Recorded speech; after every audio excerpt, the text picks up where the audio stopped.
Hey guys, welcome back to another episode of Lefty's Place.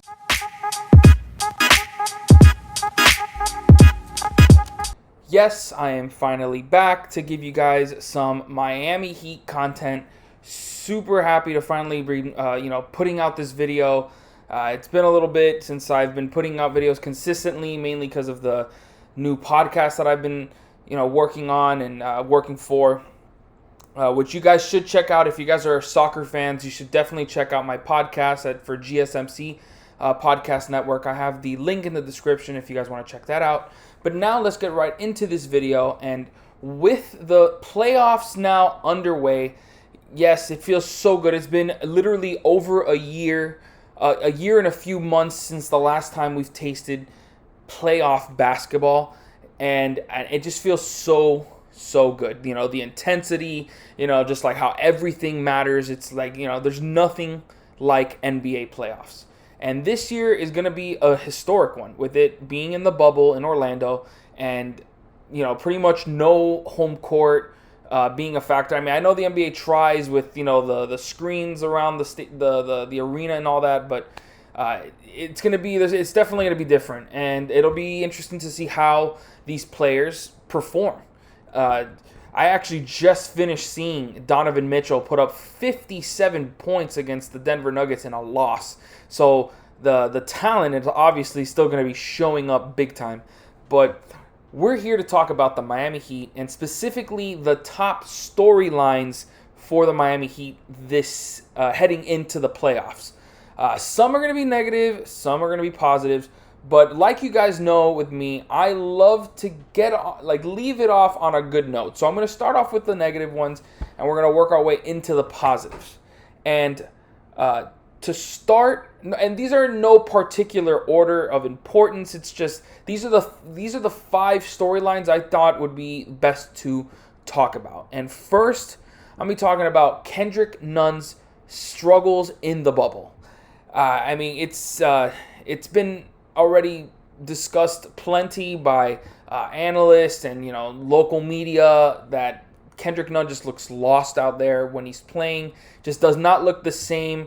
I mean, he's a candidate for Rookie of the Year along with Zion and Ja Morant, but you wouldn't guess that with the way he's been playing. I mean, before the league was suspended, he was one of the biggest stories in the entire NBA. He was averaging nearly 16 points per game and about 3 rebounds, 3 assists with solid shooting numbers. Like, for an undrafted rookie, that's unheard of. And he broke a bunch of records in the beginning of the season with, most points by an undrafted rookie in his first 5 games. And then, he was, up there with, Kevin Durant in terms of scoring to start a season for a rookie. It was unprecedented because he was averaging, over 20 points. Obviously, he couldn't sustain that, but still, averaging 16 points on a playoff team and a good team like the Miami Heat were, that does not happen. So he definitely deserves to be in that finalist, one of the finalists for the Rookie of the Year competition, even though Ja Morant's obviously going to take that. But now when you look at his numbers in the NBA bubble, it's a drastic change. I mean, he's averaging under 11 points per game. And a lot of that has to do with the final game of the season where he put up 23 points on terrible shooting numbers. And that's probably the biggest difference. He's shooting under 32% and just around 20% from the three-point line. I mean, and probably the biggest difference to me is his plus-minus numbers. He was almost a +2 when he was on the court. And in these few games in the bubble, he's nearly a -10. Which he's doing almost nothing for the team when he's there. I mean, the difference from when he's on the court to Goran Dragic is just night and day. And you couldn't really say that in the regular season, at least, before the league was suspended. It was, you couldn't take Nunn off of that starting lineup because of the way he was playing. But just the way it is now, I mean, it's been really, really bad. And I have some of the games here that he showed. The worst one was he played 16 minutes against Toronto, went 0 for 7, 0 for 5 from the three-point line with 2 rebounds, 2 assists, 2 points, a turnover. He did have a steal and 2 blocks, but the thing with Nunn during the season is he would have those games where he wouldn't score well, and I know a lot of that had to do with when he would play against top teams and specifically on the road. And I know here in the bubble, everything is on the road. But, man, for him to just go from what he was to how it's looking right now, it's definitely, in my eyes, hurts the Heat's chances in the playoffs because he is such an important piece. He's the third leading scorer on this team, just behind Goran Dragic. And for him to be struggling the way he is, I feel like it's really going to hurt the Heat's depth. Like, there's obviously a lot of talk with Goran Dragic possibly making it into the starting lineup. And for good reason. I mean, the Dragon's been killing it in the bubble, and obviously from what I've already discussed, none is doing the complete opposite. So they tried to get him a lot of minutes. I mean, he played 33 minutes, 29 minutes and 33 his final 2 games, and they were trying to get him, going, give him some rhythm. And in that last game against Indiana, where it was pretty much all of the bench players on the team playing most of that game, he had 23 points, but on 8 for 27 shooting. That's terrible. And then he gave you 2 rebounds and 4 assists. He did have 3 steals, but then he had 5 turnovers and was a negative 17 in those 33 minutes. So even with that added time, he didn't produce the way you would hope. And I mean, I don't feel it'll get any better. I mean, because he's, again, a rookie and playing in his first playoffs. And for him to get, he's going to get minutes, but I just don't see him performing at a high level in these playoffs. And we need him to, in order to, exceed expectations. Because, of course, I still feel we'll get past the Pacers in the first round. But to beat Milwaukee, we need everybody to play well, everyone on all cylinders, and that includes Kendrick Nunn. So, yeah, this is definitely one of the biggest storylines heading into the playoffs. Next, we're going to be talking about Bubble Kelly and Myers Leonard getting out of the rotation, because those two pretty much coincide. Now,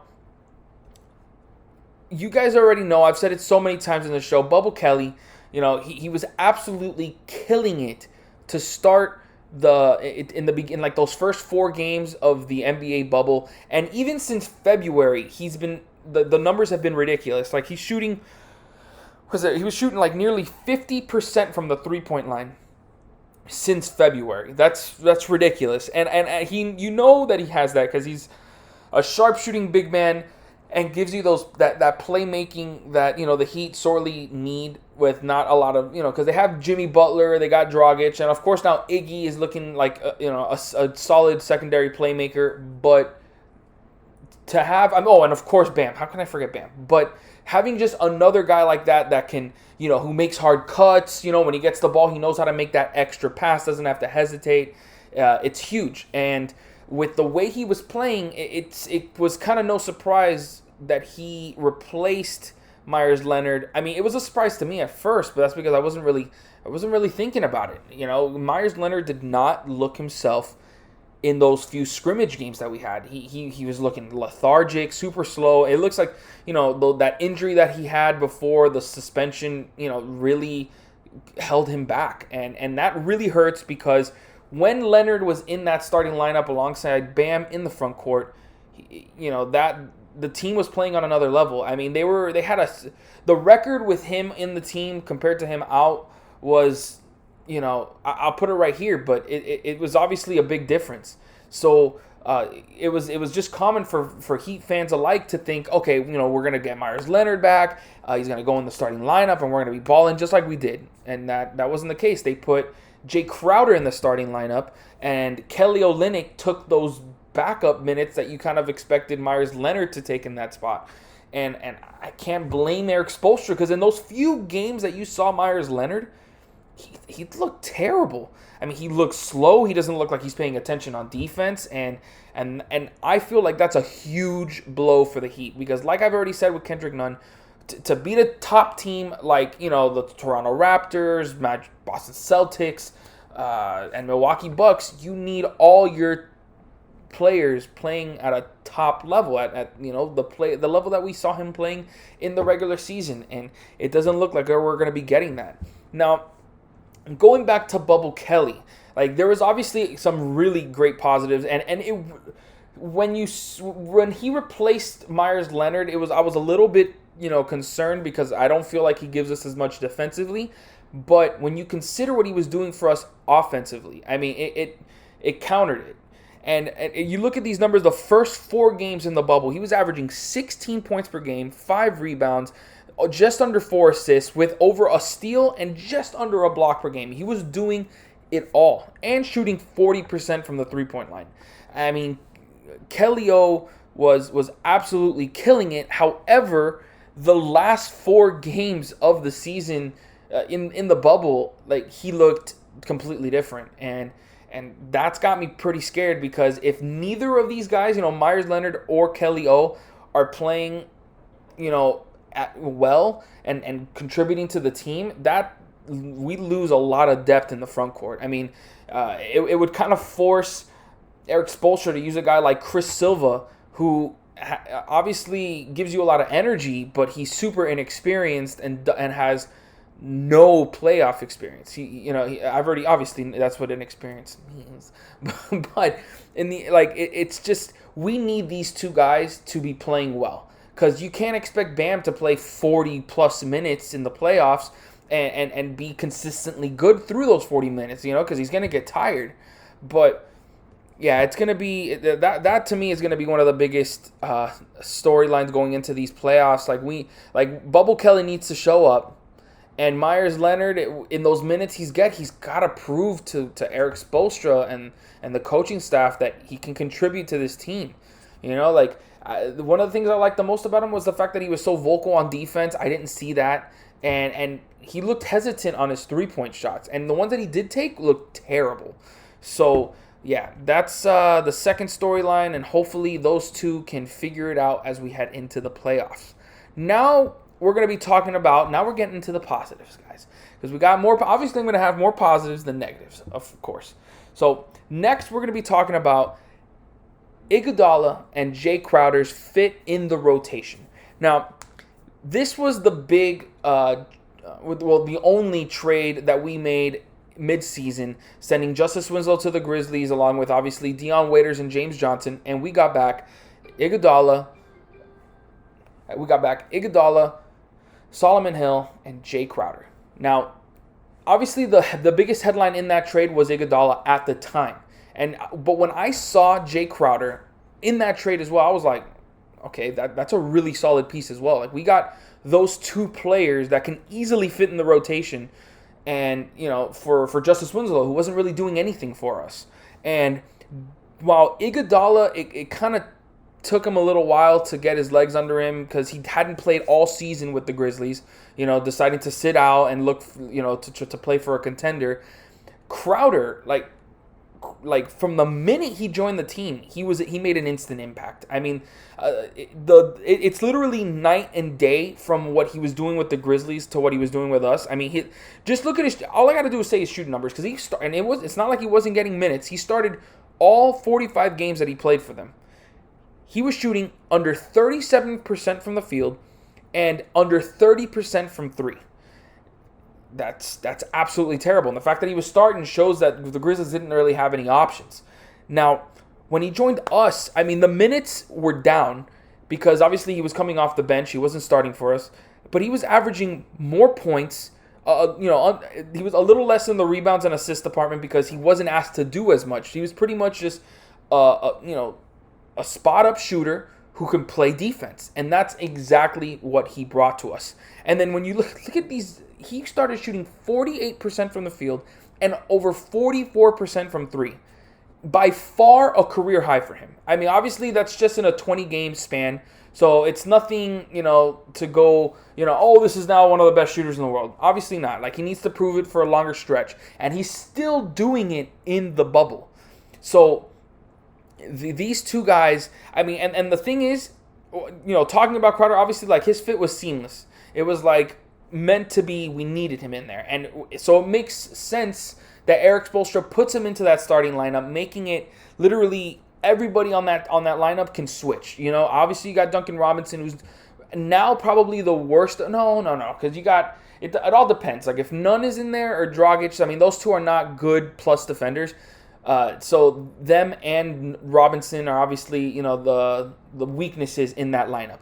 But between Butler, Bam, and Jay Crowder, they got those three bodies that they can pretty much send at anybody on the opposing teams, and especially the Pacers, who with T.J. Warren and Victor Oladipo, I feel like we have a lot of bodies that we can send at them defensively, and it makes it super switchable, which is what you want. Like, you don't want to have like a Myers Leonard on the squad that if you get a switch on him with like a Victor Oladipo, he's gonna sauce him up. That's not the case anymore, because if you switch to Bam, we already know he's got the clamps. So now talking about Iguodala, because we already know Jay Crowder is going to be a huge piece for us. But Iguodala, it was a little worrying when he was starting off with us, because it didn't look like he had what it took to be, a consistent contributor for our team. Obviously off the court and, leadership-wise, that's invaluable, and that doesn't even need to be said. But on the court, he wasn't really producing much. That all changed in the bubble, and especially in a 3-game stretch where he averaged 10 points per game, just under 7 rebounds, 5 assists, a steal, and just under a block per game.